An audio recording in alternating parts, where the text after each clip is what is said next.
As fun and quippy as the MCU can be, the franchise does love to twist the knife in us harder than Loki did to Phil Coulson. So what's been the saddest death so far? Today's video is going to be ranking the top 10 hero deaths in the MCU. The top ones you probably cried over, so grab your tissue boxes right now as we go in depth about what made each death so impactful and why it was so important to the MCU overall. What are we waiting for? Let's begin. At the bottom of this list is Quicksilver, who stands as the first major superpowered Avenger death in the MCU. We kind of expected something along these lines. Going into Age of Ultron, Joss Whedon hyped up just how much darker this movie was going to be than the original. And given his love of killing off beloved characters, it wasn't hard to predict that someone was going to bite the dust. But the movie gave us a bit of a twist. After heavy foreshadowing that Hawkeye was going to be the one who permanently retires to the farm, if you know what I mean, the movie delivered a curveball and actually had Quicksilver meet his demise instead. You didn't see that coming. It's a nice scene. After the whole movie of trying to one-up each other, Quicksilver sacrifices himself to save Hawkeye and a civilian.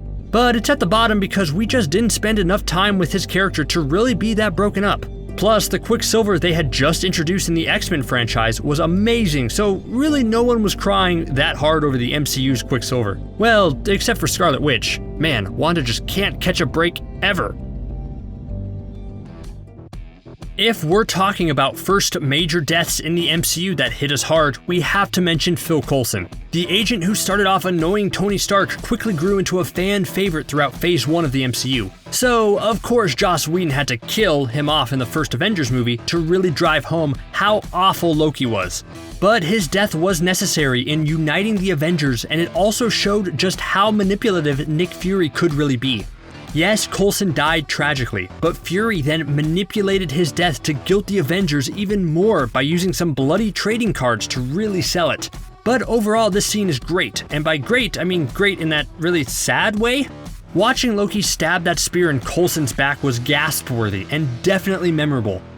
Though this death is hard to really judge because big fans of the MCU know that Coulson came back alive and well for the spin-off show Agents of S.H.I.E.L.D., something that wasn't really acknowledged by the movies. But if you don't watch the show, which you definitely should watch, then you were probably happy to see Coulson pop back up in the Captain Marvel movie as a younger version of himself. Yondu had one of the best character redemption stories in the MCU. I'm very poppin', y'all! In the first Guardians of the Galaxy, he was just a secondary antagonist who caused problems for Peter and kept mentioning how they were kind not to eat him as a boy. You know, standard villain talk. But the sequel gave the character much more depth. We learned that he was kicked out of the Ravagers for dealing in kids, and then learned he had a change of heart once he met Peter. But by then, he was on his own, and he raised Peter to the man he is today. Sure, he also used him for heists and jobs, but hey, no one's perfect. Which is why his death is so sad. We're definitely entering tissue box range here. After Peter has a horrible experience with his birth father, Peter's adoptive father, Yondu, not only swoops down and saves him, but sacrifices his life to make sure Peter survived. Man, he is truly Mary Poppins. And even though his death was sad, it paved the way for his awesome funeral scene, where his old comrades showed up to pay their respects. It was a great send-off for a great character. Even after knowing what's going to happen, Gamora's death scene is hard to watch. We get the setup from the exposition ghost, known as Red Skull, that you need to sacrifice someone you love for the stone. We see Gamora absolutely light up because she doesn't believe Thanos loves anything and laughs in his face. We see the laughter turn to horror as she realizes what's going to happen, and we, the audience, can't look away as the Mad Titan makes his sacrifice in order to get what he wants. This scene is heartbreaking, but it's also ranked here just because we as the audience don't know how to feel in that moment. Come on, even though this was a shocking moment, did anyone think Gamora was truly dead? Gamora? She's too important to the Guardians of the Galaxy and has so much more story to tell that it just seemed unbelievable she would stay dead. I thought she'd be back by the end of the movie to tell Star-Lord how he'd let himself go a little bit. Sadly, that wasn't the case.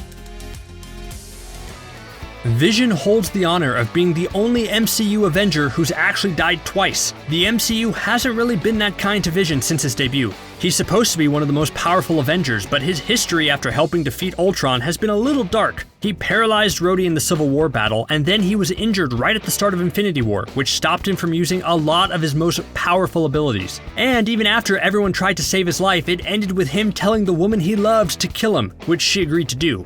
And already that was a sad, emotional scene, but the real sting comes just a few moments later when Thanos uses the Time Stone to bring Vision back to life just so he could rip the Mind Stone out of the android's head.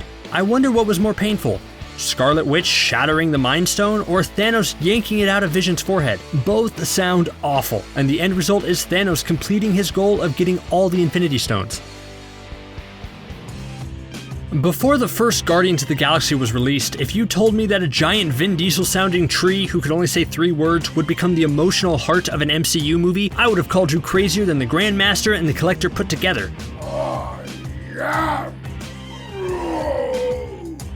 But it's true, Groot was the heart and soul of that first movie, even if his speech was limited. And when it came down to it, Groot knew what was important in life. As Ronin's ship plummets towards Xandar, Groot surrounds his friends in a beautiful cocoon in order to keep them safe. But as Rocket points out, this will kill Groot in the process. Then Groot tugs at our heartstrings when he tells Rocket, "We are Groot." And the rest is history.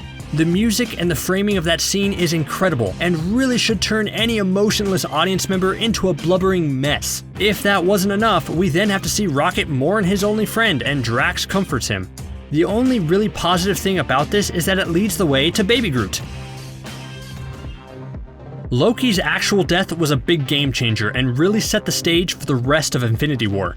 And as a way to start off a movie, it's incredible. But also, his death is really tragic knowing how far the character has come. If Loki actually died in the first Avengers movie, we would be sad to see such a charismatic villain go, but we wouldn't be that heartbroken about it. But Loki had come a long way since then. Thor Ragnarok saw Loki undergo a dramatic character shift, and by the end, he and Thor had started to repair their fractured relationship. And it was such a heartwarming moment to hear Loki say he wants to stick with Thor for a while. Well, then Infinity War had to happen and ruin all of it.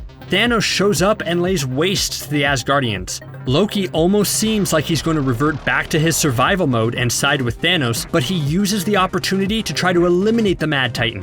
Of course, this doesn't go well and we have to watch Loki get the life choked out of him. An older version of Loki may be coming back in his Disney Plus television show, but the Loki who grew into a better person was killed brutally by Thanos. As we watched Black Widow and Hawkeye make their way to Vormir, I'm sure we were all shouting at the screen because we knew what was coming. You're going the wrong way! The only way to get the Soul Stone was to sacrifice something you loved, and knowing the deep bond Black Widow and Hawkeye shared, it was always going to be a difficult trip. A soul for a soul.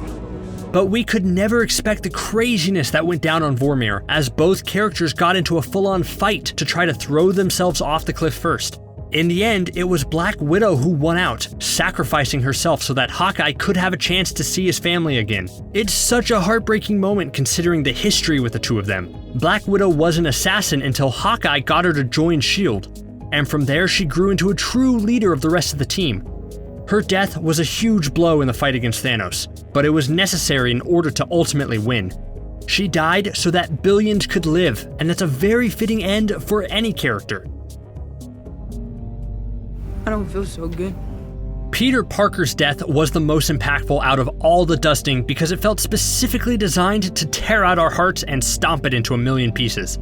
Everyone else who turned to dust went relatively quickly, but it's been said that Peter's spider sense and his strength allowed him to fight it off longer than most. I don't necessarily buy that and see it more as the MCU really wanting to make us cry. Everything about the scene is heartbreaking, with Tony holding on to his protege, not knowing what to do or how to help.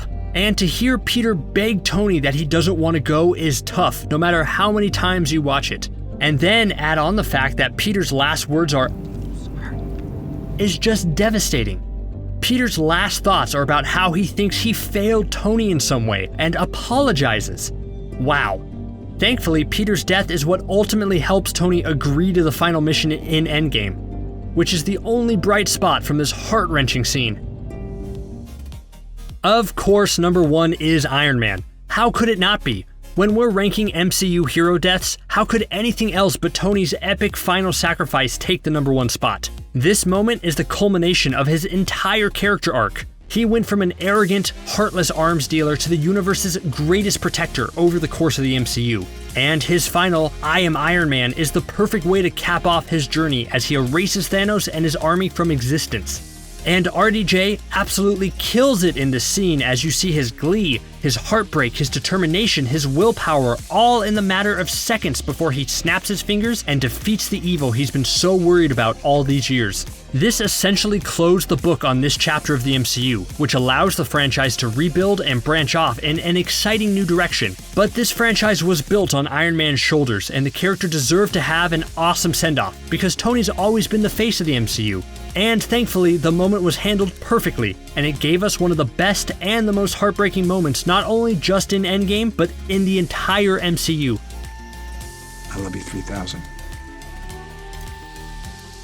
Do you agree with our ranking? Let us know in the comments below how you would rank these heroes' deaths, and tell us which one made you the saddest. And while you're there, be sure to hit that subscribe button for more awesome MCU content like this. Thanks for watching CBR. See you next time.